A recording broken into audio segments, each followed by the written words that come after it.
Well, we're joined now by Mr. Charles Eguridu, who is the head of national office for the West African Examination Council in Nigeria. Thank you for coming on this morning. Thank you. Good morning. Well, in that comment, I think it was you who even spoke about those results that were released at the time. And then it wasn't exactly encouraging. There was that failure that happened at the time. So we looked at it from 2011, 12, 13, and then the recent one, which was just released now. What can you tell us about the result? Was that a representation of what happened across the country?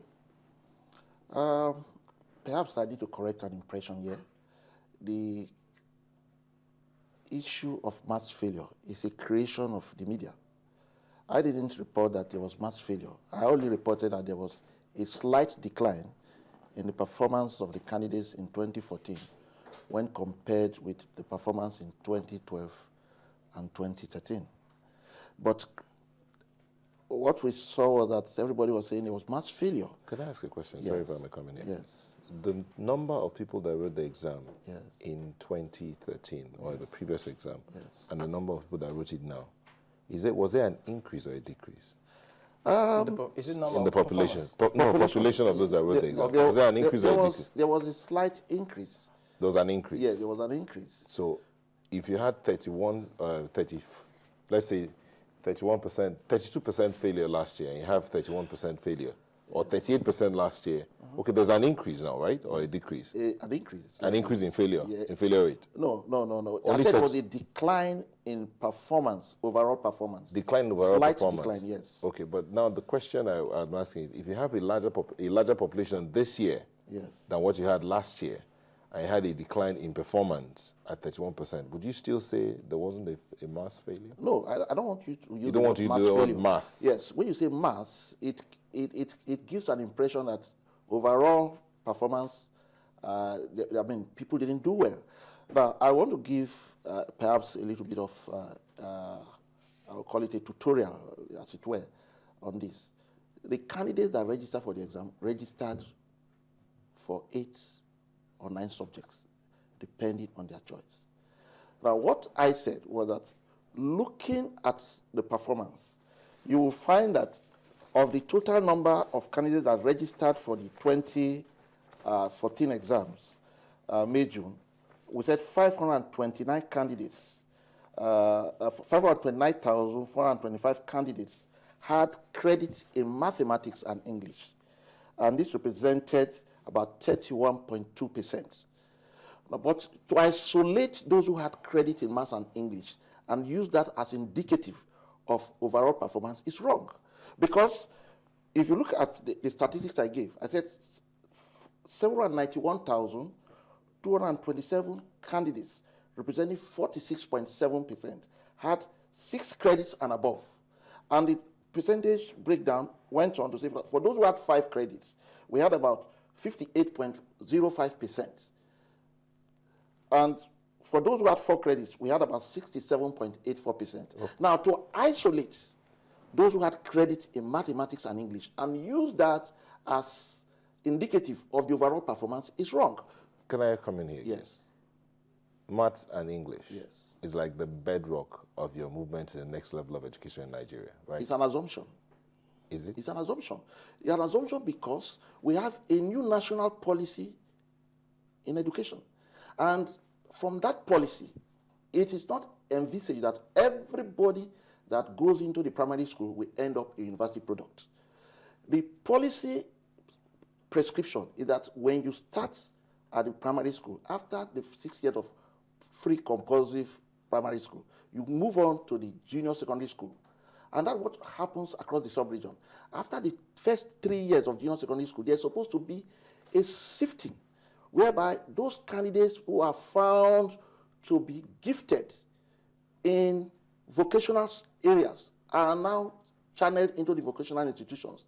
And those who are gifted and are found competent and they have the aptitude to proceed to the university will now go on to the senior secondary and thereafter to the higher institutions. But what are we having? We have a situation where even in Nigeria is the only country where we don't have a uniform standard for the junior secondary school. Every state does what he likes. And what they are doing is that every state ministry of education, they have their own examination boards in the states, and after the first 3 years of secondary schools, they conduct some examinations that are not even standardized. What Lagos State is doing is different from what Oyo State is doing, and what Oyo State is doing different from what any other state is doing. But if you go to Ghana, we have the basic education certificate examination that is harmonized, so that the products of the junior secondary school are properly selected. Those who will continue to the higher institutions now go on. But here, everybody wants the child to be a doctor, a lawyer, an engineer. Now, if you look at the development of education in Nigeria, during the colonial times, what we had was a policy that made Africans, rote learners, good tally clerks, to serve the colonial interests, to help us be good court interpreters, so that they can exploit our natural resources. But on the attainment of independence, the new nation states decided to develop a policy that will make us respond to our challenges as a people. And that is why we now have a national policy on education, and you found that in the last year, the Nigerian government, through the instrumentality of the Nigeria Educational Research and Development Council, introduced new subjects, trade and vocational subjects. These trade and vocational subjects were examined for the first time by WAEC last year, in the May-June exams.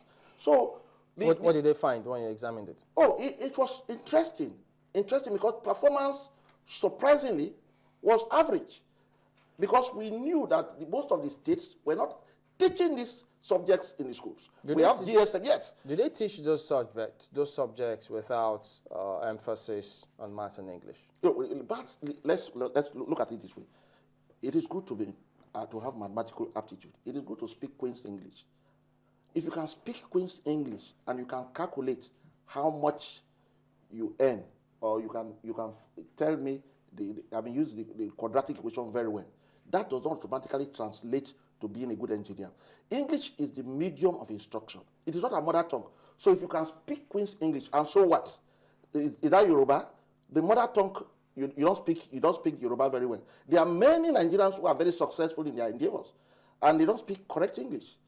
So we shouldn't pride ourselves that because somebody had credit in English and mathematics, therefore he can move on to the next level. So, Mr. Eguridu, sorry to interrupt you, but I think the basis of this discussion is that we do these examinations ostensibly to either move to the next level, if they're going to a higher institution, or maybe you just want to be able to have a certificate to say, I completed my secondary school education. And what you want to do with it is totally up to you. But what we find oftentimes is that people do it with the intention of, moving on to a higher institution. And if you're going to move on to a higher institution, the basis upon which you will be admitted is whether or not you did well in maths and English. You're allowed other subjects, but oftentimes it is compulsory that you must have passed your maths and English. That is the reality of the Nigerian student.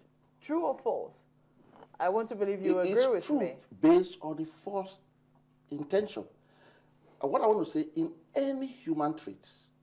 I'm not done with my line of questioning. My point is, a lot of Nigerian students might not agree. I mean, will agree very much with you that how well I speak English or how well I calculate maths, doesn't really affect who I am and what exactly I can do with myself. Yes. But that is the reality of their lives. And whether or not you pass it, it will determine whether or not you'll be able to go into those levels of higher institution to be able to continue your course of study or whatever it is you want to do.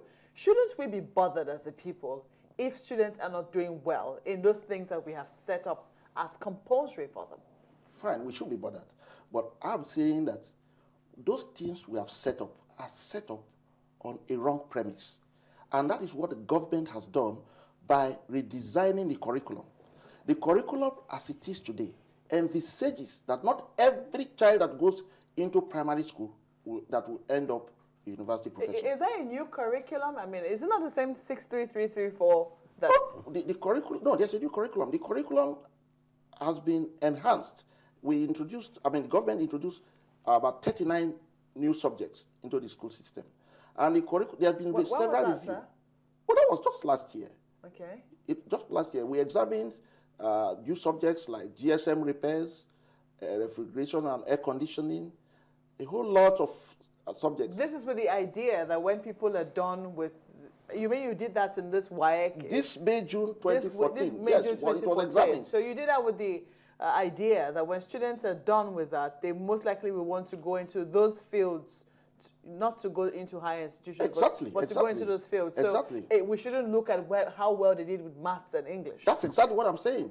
That the essence of education is to equip us for life. That is the essence of education. Because when we were born with capabilities to learn, but we don't have the competencies to deal with the issues of life. So that is why the period of infancy is so prolonged. And infancy sort of places a burden on education to give us enough time to acquire those abilities and skills that would enable us face the challenges of life. Now, having done that, we are saying that to base our abilities on just two areas, mathematics and English, is a misnomer. Because if you look at what we call the normal curve, you'll find that for every trait of in human endeavor, be it height, be it intelligence, be it ability to speak well, be it ability to see well and see clearly, that ability is distributed along a continuum that follows a normal curve. What do I mean by a normal curve? That means at least 68% of the population should fall within the mean, plus or minus 1 standard deviation. Now, you have those who will taper towards the tail of the curve. That is those who are excellent, extremely gifted. They will form a minute percentage. Those that are idiots, who are not very intelligent or cannot be educated, will form another minute population. Now, but when the curve is such that it skews to the right or to the left, then it's an abnormal curve. So when we take maths and English and to say the few, 31.2% who did well in mathematics and English, and you use that to superimpose on the overall performance, it is a misnomer. It's an abuse of statistics. If I may